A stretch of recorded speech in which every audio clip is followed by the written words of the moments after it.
जैसा कि हम जानते हैं कि राहु और केतु तो हमेशा हर किसी की कुंडली में वक्री ही दिखते हैं जी। ऐसा क्यों गुरुजी? कभी कभी ये भी मार्गी होते हैं, ये हमेशा ही वक्री नहीं होते हैं। अब लोगों को बहुत कम पता होगा कि राहु केतु हमेशा ही वक्री नहीं होते। इसे यूं कहें, हमेशा तो वक्री होते हैं, कभी कभी ये मार्गी भी हो जाते हैं। वास्तव में राहु और केतु का जो, राहु चंद्रमा ऐसे समझें कि ये हमारी पृथ्वी है। पृथ्वी अपने अपने मैग्नेटिक जो उसकी चाल है उस पर चल रही है। चंद्रमा तो एक गति तो पृथ्वी की है ऐसे वाली, लेकिन वो सूर्य का भी चक्कर लगा रही है। तो पृथ्वी की दो गतियां हैं, एक तो चारों तरफ सूर्य की घूम रही है, एक वो अपनी गति से भी घूम रही है। चंद्रमा पृथ्वी का उपग्रह है, चंद्रमा पृथ्वी के चारों तरफ घूम रहा है।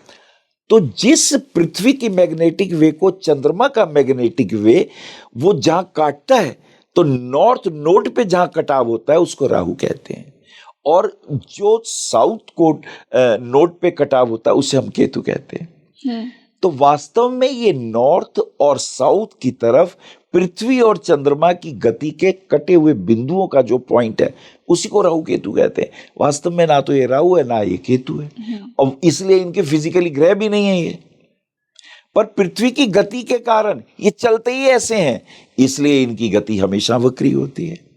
लेकिन इनका प्रभाव तो आता है, यानी पृथ्वी की गति और चंद्रमा की गति के कटाव बिंदु से जो मेलाफिक प्रदूषण, जो रेडिएशन फैलता है अर्थ के जिस भी हिस्से पे जाएगा, अर्थ क्या फिर तो और ग्रहों पे भी जाता है, पर हम पृथ्वी पे रहते हैं इसलिए हम अपना देखते हैं। तो ये जब पृथ्वी के ऊपर आता है तो लगन कुंडली में कौन से भाव पर आ रहा है, तो वहां ये प्रभाव सबसे ज्यादा होता है। क्योंकि ये वक्र चल रहे हैं तो ये हमारे पिछले जो कर्म हैं ये उसको प्रकाशित करने की कला जानते हैं। हमारा प्रीवियस बर्थ, जैसे जन्म कुंडली का पंचम भाव, ये आपके पिछले जन्मों को बताता है। पिछले जन्म पंचम भाव, वर्तमान जन्म लगन। नवम भाव ये अगर पिछला है, पंचम भाव अगर पिछला है तो नवम भाव अगला है। ये सारी गूढ़ प्रक्रिया, और 11वें भाव का भी बड़ा गहरा महत्व है। वो नवम का पराक्रम है, वो नवम भाव का ताकत का भाव है, थर्ड हाउस है, नवम का थर्ड है वो जी। तो ये सारी चीजें, वक्री चीजें आपके पिछली कर्मों को प्रकाशित करते हैं।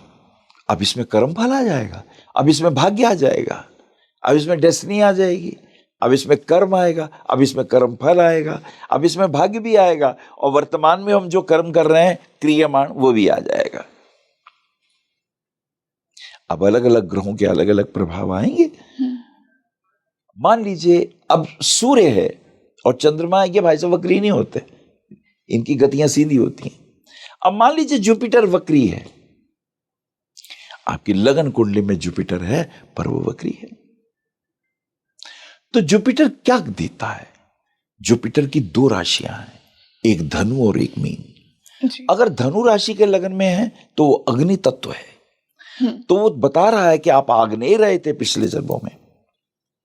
अग्नि का अर्थ ये भी है यज्ञ कर्मा भी हो सकते हैं, क्योंकि ब्राह्मण यज्ञ करता है, और अग्नि का अर्थ ये भी है कि आप क्षत्रिय रहे हो, आदमी तेज बहुत रहा हो। और गुरु का अर्थ ये होता है ज्ञान, प्रचारक रहे हो, प्रीचर रहे हो, मोटिवेटर स्पीकर रहे हो, लॉ मिनिस्टर रहे हो, कानून के ज्ञाता रहे हो,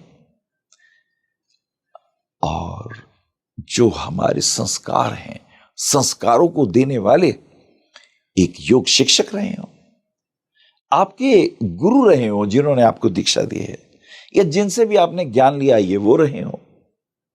तो बहुत व्यापक अर्थ है इस गुरु के। आश्रम हो सकता है, अच्छा आपका हॉस्पिटल हो सकता है, आपका स्कूल हो सकता है। तो पिछले जन्मों में कहीं ना कहीं इन चीजों से संबंध आ रहा है।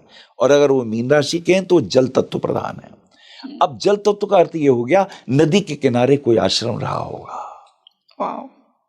वहां कोई गुरुकुल रहा होगा, वहां गौएं होंगी, वहां ज्ञान का प्रवाह हो रहा होगा, वहां यज्ञ हो रहे होंगे, वहां सत्संग हो रहे होंगे, वहां भागवत हो रहा होगा, वहां गीता के प्रवचन हो रहे होंगे, वहां उपनिषदों की व्याख्या हो रही होगी। तो पिछले अतीत से आपके संबंध ये जुड़े जा सकते हैं। जुपिटर आपको ये कह देता है।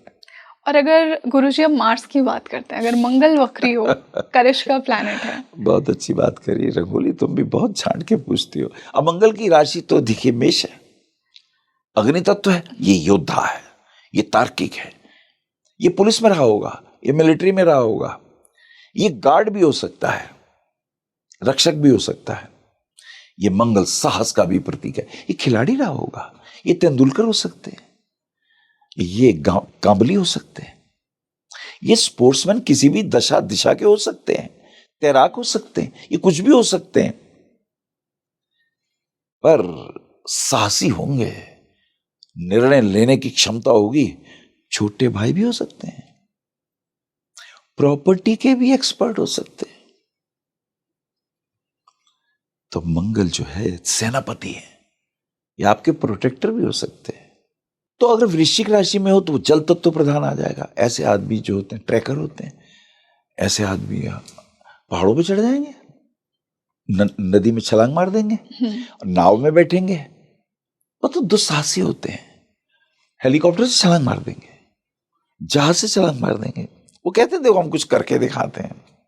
मंगल के प्रभाव वक्री होने के ये मिलते हैं। अब अगर बुध के हो तो देखिए बुध मिथुन और कन्या, मिथुन में अगर होगा तो वायु तत्व प्रधान होगा, तो जर्नलिस्ट हो जाएंगे, तो मीडिया में आ जाएंगे, वाक्पटु हो जाएंगे, क्योंकि इनके दूसरे भाव में चंद्रमा है, इनके वाणी स्थान में चंद्रमा है, तो सुंदर होंगे और भावुक भी होंगे, लेकिन दिमाग से निर्णय लेंगे जब निर्णय लेना होगा। राइटर होंगे, एस्ट्रोलॉजर होंगे, बौद्धिक प्रतिभाएं होंगी, बैंकिंग डिवीजन में होंगे, पिछले जन्मों को ये कर्म जागृत हो जाएंगे इनके। वार्ता प्रिय होंगे, दो आदमियों के बीच में मध्यस्थता कर देंगे, तो कमाल है, गणितज्ञ हो जाएंगे। और अगर कन्या राशि में हुए, कन्या राशि में ये पृथ्वी तत्व है, वो वायु तत्व था, ये पृथ्वी तत्व है, तो दोनों में अंतर क्या होगा? अब ये पृथ्वी तत्व वाले जो होंगे इनके सेकंड हाउस के अंदर क्या होगा? तुला राशि होगी, जिसका कन्या लगन होगा उसके सेकंड हाउस तुला। अब रूप के, ऐश्वर्य के, सौंदर्य बोध के एक्सपर्ट हो जाएंगे, राइटिंग वगैरह करने में भी एक्सपर्ट होंगे, वार्ता के भी प्रिय होंगे, शुक्र के गुण विशेष आ जाएंगे। पिछले भाव में सिंह राशि है तो थोड़े क्रोधी भी, स्वाभिमानी भी बहुत होंगे, गलत चीज बर्दाश्त नहीं होगी, तो पिछले ये वाले गुण प्रकट होने शुरू हो जाएंगे। कन्या राशि वाले जातकों का पेट ज्यादा खराब रहता है, डाइजेस्टिव सिस्टम वीक होता है। बुध वक्री हो कन्या का तो ये प्रभाव आने लगते हैं। अब कन्या है तो स्त्रियों के प्रति उनके संबंध कैसे रहेंगे? कन्या राशि है, ये ध्यान रखें, शुक्र से ही नहीं देखते, कन्या से भी देखते हैं। इनको चाहिए जब कभी नवरात्रि हो तो कन्याओं का पूजन करें, तो इनको समृद्धि मिलेगी और ऐश्वर्य मिलेगा।